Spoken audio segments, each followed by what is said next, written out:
Hi folks, Dan Wilder here. I'm at Norcross in a forest. Frankly, it's a lovely forest with a few exceptions. I want to talk to you today about barberry and generally invasive species management.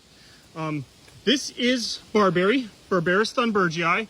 This is an invasive species in the entirety of the Northeast and, as far as I know, the majority of the United States. This plant is problematic for a number of reasons. First off, it does cause environmental harm.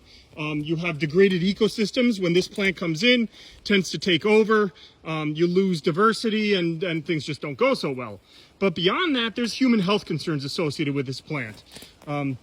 It tends to result in an increase in ticks, specifically in ticks that carry Lyme disease. So we've been working on trying to manage it. And at an 8,000 acre sanctuary, managing this by pulling is just not feasible. So standard treatment is herbicide, and we do use herbicide here. It's an important tool in our work, but we like experimenting with other options that don't involve herbicide. Notice this area. So we have been working with a method called directed heat, which is just a fancy way of saying propane torches. See how burnt this looks. And the idea behind these is that they can be as effective as herbicide treatment. They do require 2 treatments, 2 herbicides, 1 for the same level of effectiveness. So it is more labor intensive, but this gives us the ability to work with this plant in a manner that allows us to avoid herbicide use and avoid soil disturbance, which is an exceptionally important part of this area. I don't know how well you can tell, but down there is all wetland. It's a little stream tributary, and these plants just follow the tributaries.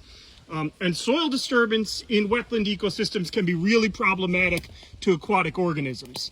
So a tool that allows us to avoid the use of herbicide and avoid soil disturbance is really interesting, and something that we were happy to give a try to. So we've been working with this tool for about a week. You can see these plants, they're definitely not dead yet. Standard protocol is 2 treatments for full death.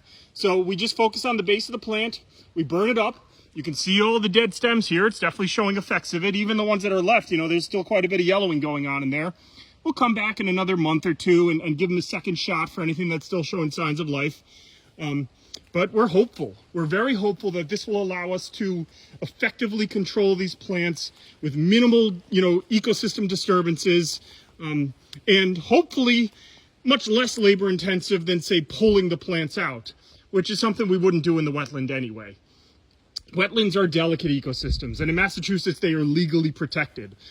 So work like this goes through a permitting process before we even get started, which can sometimes hold things up, but that same process is the reason why we have such lovely and protected wetlands in our region. So it's a double-edged sword, and one that I'm grateful for. Look out for another video in maybe a month's time, 2 months, and I'll let you know how it's going. Talk to you next time.